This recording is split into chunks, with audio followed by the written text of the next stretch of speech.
Now for this week's Weed of the Week, I've got something that's not very special. It doesn't really stand out, it doesn't do a lot of harm, but it does have some interesting stories behind it. And I spotted a little chap down here on our gravel walkway. This is called Black Medic. It's this little plant here. And if you look from a distance, you think it's one of the clover plants. It's got the three little leaves here, but it has very distinct flowers, little yellow cone-shaped flowers.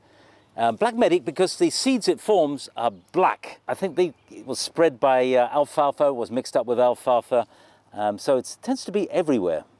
But as I say, it doesn't do an awful lot of harm, and because it's short-lived, you don't really notice it too much, unless you have a whole patch of seedlings that come up in it. Some of the stories you hear about it, it's often sort of like a symbol of luck, like the four-leaf clover.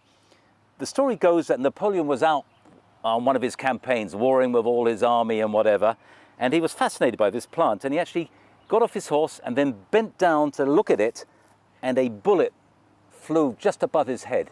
So the bending down to look at Black Medic saved his life, which may be a good thing or may not be a good thing, so, depending what side of the channel you live in. So there you go, Black Medic. Can't really say much about it. It is a legume. It does tend to grow in poor soil quite happily, and it's kind of an interesting plant. Not a real nuisance. Still can be a weed in a nicely prepared perennial bed.